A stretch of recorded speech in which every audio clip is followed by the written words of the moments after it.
미래한국당에서, 미래통합당에서 결국은 공천을 했지만 미투 의혹으로 공천이 번복됐어서 그래서 실종 해프닝까지 이어졌었던 김원성 후보 측은 반발을 하고 있습니다. 김원성 후보의 부인도 나섰습니다. 이야기 들어보시죠. 공개하지도 못하는 녹취로 나타나지도 않은 미투 피해자, 소명의 기회조차 주지 않고 만장일치로 공천권을 뺏은 최고위원회, 정치가 이렇게 막무가내인 것입니까? 제 남편은 아직도 녹취록이나 미투에 대해 그 내용이 뭔지 상대방이 누구인지도 모릅니다. 세상에 어떤 미투가 이럴 수 있습니까?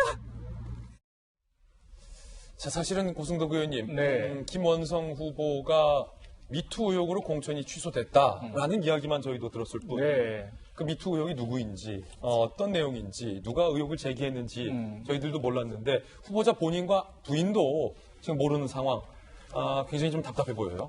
사실 이제 진실은 뭐 누구도 아직 정확히 알 수 없는 지금 그런 상황이긴 합니다. 그런데 이제 본질적인 문제는 뭐냐면은 꼭 공천이라든가 이런 그 시즌이 되게 되면 나중에 이제 정말 흑색선전이 난무하고 그게 검증할 시간도 없이 기정사실이 돼가지고 한 사람은 사회에서 매장이 되고 이미 이제 일은 지나가고 이런 일들이 반복되는 거거든요. 흑색선전 사실은 선거 네. 과정에 얼마나 우리가 많이 봤습니까? 제가 이제 실제로 경험한 일을 보게 되면 어느 선거에서 공천심사 하는데 하나의 그 비디오가 배달이 된 거예요. 그러면서 상대방의 이 비디오에서 지금 성추행하고 있는 이 남자가 이 후보자다라고 지목을 한 거예요. 근데 비디오에서는 얼굴도 제대로 못 보는 거예요. 예. 분별이 안 됩니다. 이제 주장만 있고. 그런데 그걸 가지고서 시간이 없었기 때문에 결국은 위험부담이 있다고 그래서 배제를 했는데 알고 봤더니 그게 흑색선전이었던 거예요. 그래서 결국 이제 국민들로서는 정말 막판에 이렇게 엎치락뒤치락하고 갑자기 사람이 나타나서 누군지도 모르고 찍어야 되는 이런 상황을 예방을 해야 되는데 근본적인 해결은 저는 이거라고 생각합니다. 그 비례대표도 이런 식으로 선거 뭐 한 달도 안 남아 놓고 검증할 시간도 없이 발표하지 마시고 적어도 비례대표가 할 수 있는 사람 명단을 몇 달 전이라도 법적으로 공개를 하도록 해가지고 국민들이 검증하도록 해야 됩니다. 이건 뭐 그 검증은 꼭 공천심사위원회에서 밀실에서 하는 게 아니거든요. 그래서 국민이 검증할 수 있는 시간을 두면서 그 공천자 명단을 확정하는 이런 절차가 아직도 우리나라에 없다는 게 좀 아쉬운 점 같습니다. 그런가 하면 정의당의 심상정 대표는 미래통합당의 이른바 공천과 관련해서 법적인 조치를 하겠다라고 밝혔습니다. 이야기 들어보시죠. 미래한국당의 비례후보 공천을 둘러싼 미래통합당의 인형극이 점입 가경입니다. 미래한국당의 후보 등록을 전면 무효화해야 할 것입니다. 정의당은 오늘 황교안 대표를 검찰에 고발하겠습니다. 검찰은 신속한 수사로 황교안 대표의 미래한국당 공천 개입 전모를 낱낱이 밝혀주기 바랍니다.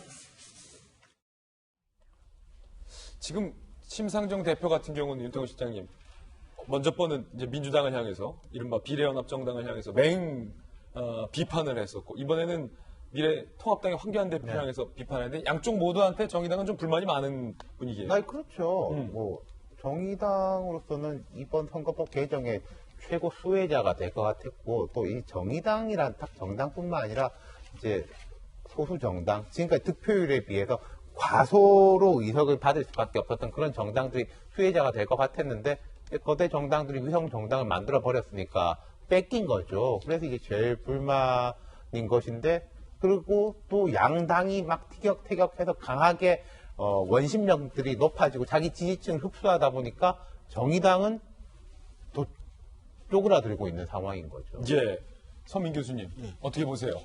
전 굉장히 놀랐습니다. 왜 정의당의 미래한국당을 황교안 대표를 왜 고발하지? 어떻게 정의당한테 가장 피해를 준 사람은 사실은 민주당이 아닌가? 이런 생각을 했었는데. 사실상 그렇죠. 네. 왜냐하면 선거법의 가치 4+1으로 그때는 한 편이었는데.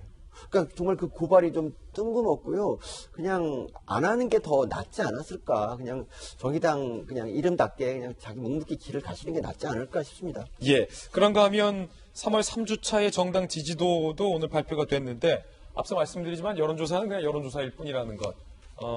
정확성도 좀 다를 수 있고 막상 선거가 시작되면 그 수치는 많이 달라질 수 있다는 점 전제하고 함께 살펴보겠습니다.